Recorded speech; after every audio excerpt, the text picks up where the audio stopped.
আসসালামু আলাইকুম। প্রিয় ওয়ালাইকুম দর্শক, আসসালাম না রহমতুল্লাহ। আপনাদেরকে গতকালকে যেমনটি ঘোষণা দিয়েছিলাম, সেই ঘোষণায় আমি কারো নাম বলিনি আজকে কে লাইভে আসবে। তারপরেও আপনারা আ Facebook, YouTube যত জায়গায় আমি পোস্ট করেছি সব জায়গায় মনে করেছেন যে এ মেজর আ ডালিম নামে আমরা যাকে চিনি, লেফটেন্যান্ট কর্নেল ডালিম, বীর উত্তম। তিনি আমাদের সাথে উপস্থিত আছেন। আমি এই আপনারা সারা দেশের মানুষ যে অধীর আগ্রহ নিয়ে অপেক্ষা করছেন, আমি আপনাদের এই আগ্রহের সেই সময়টা আর বাড়াতে দিতে চাই না। আ আমাদের আ এই জাতির সূর্য সন্তান, যিনি আপনারা ২০২৪ সালের স্বাধীনতা দেখেছেন। ১৯৭৫ সালের যে স্বাধীনতা, সেই স্বাধীনতা এনে দিয়েছিলেন আপনারা যে মানুষটিকে দেখছেন, সেই মানুষটি আ জনাব মেজর ডালিম। আমি আপনাকে মেজর ডালিম বলেই চিনি। কারণ আপনার জীবনের সবচেয়ে যে পুণ্যের কাজটি করেছিলেন সেটা মেজর ডালিম হিসেবেই করেছিলেন। যে কারণে আপনাকে আমরা মেজর ডালিম হিসেবেই ডাকতে স্বাচ্ছন্দ্য বোধ করি। অ্যা আপনি জাতিকে অ্যাড্রেস করতে পারেন। ধন্যবাদ ইলিয়াস। আজ অনেক বছর পর দেশবাসীকে আমার তরফ থেকে, বিশেষ করে নতুন প্রজন্মের ছাত্র জনতা যারা ফ্যাসিবাদ বিরোধী আন্দোলনে আংশিক বিজয় অর্জন করেছেন, তাদেরকে আমি অভিনন্দন জানাই, সাথে লাল সালাম জানাচ্ছি। তবে বিপ্লব একটা সমাজে, যে কোনো রাষ্ট্রে একটি চলমান প্রক্রিয়া। সেই অর্থে তাদের বিজয় কিন্তু এখনো পুরোপুরিভাবে অর্জিত হয়নি। তার জন্য আরো সংগ্রামের প্রয়োজন। পুরোপুরিভাবে অর্জন করার পর তাদের এমন একটা অবস্থানে থাকতে হবে যেখান থেকে তারা নীতি নির্ধারণ করতে পারে। তাদের যে ইচ্ছা, চাহিদা, প্রত্যাশা, যার সাথে জনগণের প্রত্যাশা, চাহিদা মিল রয়েছে, সেটা বাস্তবায়ন করার দায়িত্বটাও কিন্তু তাদের নিজেদেরই করতে হবে। তাদের দায়িত্ব অন্য কোনো মানুষ এসে করে দেবে না। সে যত বড় স্কলারই হোক, যতগুলি মেডেলের অধিকারী হোক, আমার দীর্ঘ জীবনের অভিজ্ঞতা বলে যে বিপ্লবী যে লক্ষ্য থাকে, সেই লক্ষ্য একমাত্র বিপ্লবীরই সাধন করতে পারে, অর্জন করতে পারে। সেজন্য তোমাদেরকে এখনই ঘুমিয়ে পড়ার সময় ঘুমিয়ে পড়লে চলবে না, সজাগ থাকতে হবে। আগামী দিনে যত কঠিন সংগ্রামই হোক, সেই সংগ্রামে আল্লাহর উপর ভরসা করে তোমাদের যুদ্ধে ময়দানে পাথরের মতো, ইস্পাতের মতো লৌহ কঠিন প্রত্যয় নিয়ে দাঁড়াতে হবে যে আমরা এই সংগ্রামে জিতবই, বিপ্লবকে সফল করব এবং জনগণ এবং তোমাদের যে আশা আকাঙ্ক্ষা, একটা সুখী সমৃদ্ধ বাংলাদেশ গড়ে তোলা। এই ভারতীয় সম্প্রসারণবাদী হিন্দুত্ববাদী ভারত, যার কবজায় আমরা প্রায় চলে গিয়েছি, সেই অবস্থান থেকে সেই ৭১ মতো আরেকটি স্বাধীনতা আমাদের অর্জন করতে হবে। তা না হলে তোমাদের বিপ্লব ব্যর্থতাই করবে। আমি এর বেশি কিছু আর বলতে চাই না। স্যার, আমি সরাসরি মানুষ এই ৫০ বছর যে প্রশ্নটা আপনাকে করার জন্য অপেক্ষায় আছে আমি মনে করি। ৭৫ কেন হয়েছিল স্যার? ইলিয়াস, ৭৫-এ তোমার কি বয়স ছিল আমি জানি না, তবে আমার জন্ম হয় নাই স্যার। হ্যাঁ, তবে ৭৫-এ যে মুজিব ৭০-এর ইলেকশনের সময় ৭২-এর আগে, মানে ৭১-এর মুক্তি সংগ্রাম শুরু হওয়ার আগে ছিল, তার চরিত্র ছিল এক ভিন্ন প্রকৃতি। তিনি বাঙালি জাতীয়তাবাদের সংগ্রামে যথেষ্ট অবদান রেখেছেন। কিন্তু স্বাধীনতা যখন পাকিস্তান আর্মি ২৫-২৬ রাতে মানে বাঙালিদের উপর, নিরীহ বাঙালিদের উপর শেখ সন্ত্রাসবাদ, অ্যাট্রোসিটি বলো, জেনোসাইড বলো, চালালো, এবং যাতে লক্ষ লক্ষ হাজার হাজার শিশু, নারী, পুরুষ প্রাণ হারালো, ছাত্র জনতা, কোনো কারণ ছাড়া। তারপর তখন সেই অবস্থায় আমাদের দেশের তথাকথিত বড় বড় জাতীয় নেতারা বিভিন্ন দলে, তাদেরকে কিন্তু কাউকে খুঁজে পাওয়া গেল না। তারা তখন তাদের নিজেদের জীবন বাঁচিয়ে যার যার মতো জায়গায় চলে গেল। মুজিব স্বয়ং পাকিস্তান আর্মির কাছে ধরা দিলেন এবং তাদের সাথে একটা বন্দোবস্ত করে তার পরিবারের ভরণ পোষণের দায়িত্ব আর্মির হাতে তুলে দিয়ে তিনি পাকিস্তানে পাড়ি দেন। ডাক্তার কামাল হোসেনের সঙ্গে, যিনি ছিল major via media between Mujib and the army জান।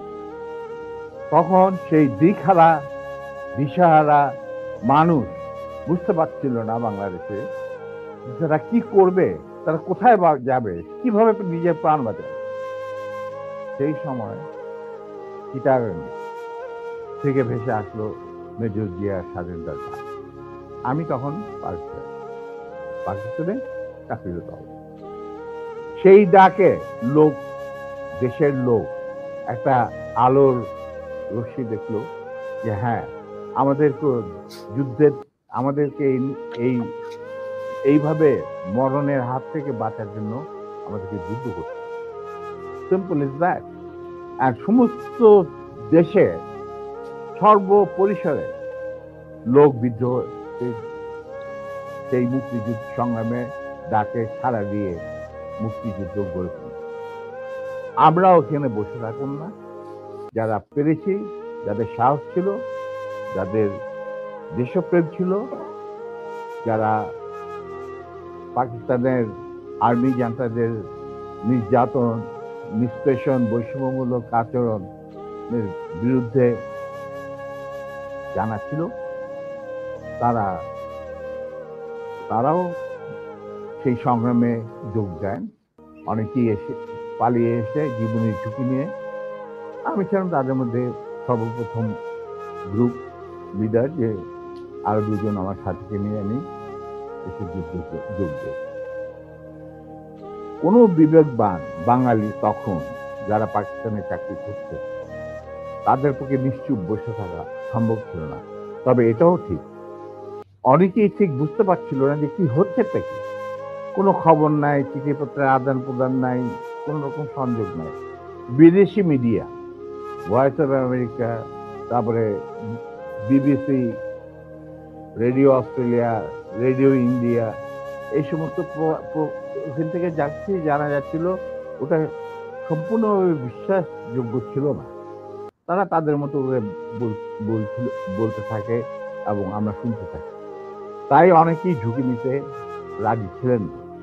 আর একটা সমস্যা ছিল, অনেকেই পরিবার সহকারে থাকতেন প্রস্তুত হচ্ছে, কারণ বউ বাচ্চা নিয়ে তো আর পালিয়ে যাওয়া সম্ভব না সবার। কিন্তু আমি ছিলাম তখন ব্যাচেলার। আমার সাথে যে দুজন সাহসী সহযোদ্ধা চলে আসে আমার ডাকে, তারা ছিলেন কর্নেল নূর চৌধুরী, তখন লেফটেন্যান্ট নূর চৌধুরী আর লেফটেন্যান্ট মতিউর রহমান, পরে দুজনই কর্নেল, এবং রাশিদ, একজন নূর, রাশিদ। আমরা চলে আসি, এসে মুক্তিযুদ্ধে জয়েন করি। তো আমরা তিনজনই ছিলাম স্পেশালাইজড অফিসার। স্পেশালাইজড অফিসারের মধ্যে বোঝা যায় যে যাদের কমান্ডো ট্রেনিং থাকে, স্পেশালাইজ ওয়ারফেয়ারের উপরে জ্ঞান থাকে, এবং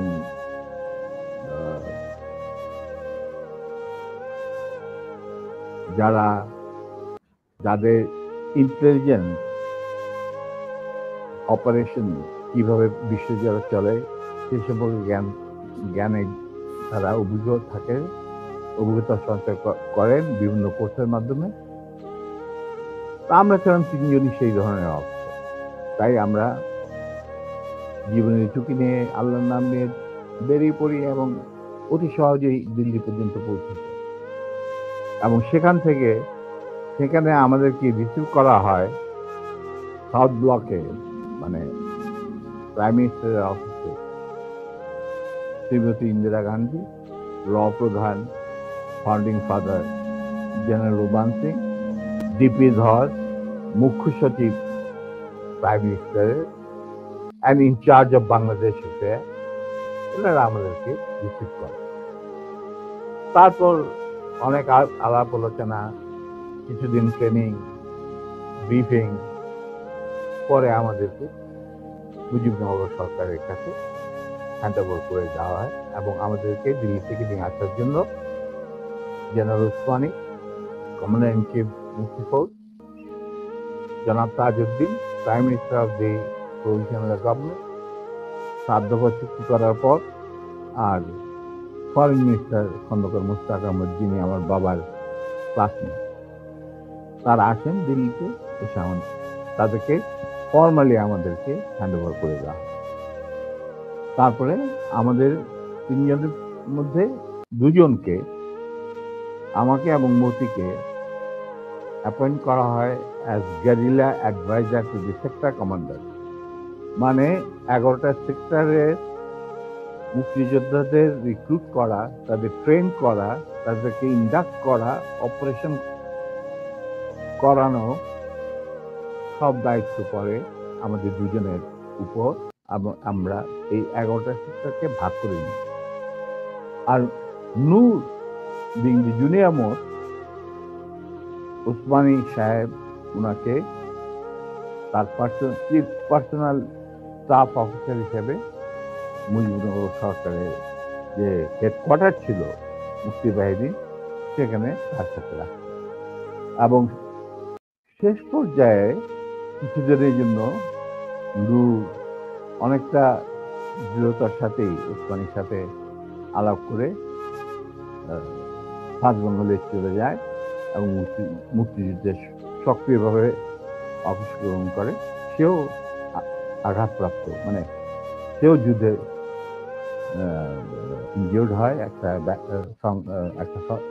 অপারেশনে, এবং তাকে বীর বিক্রম খেতাব দেওয়া হয়।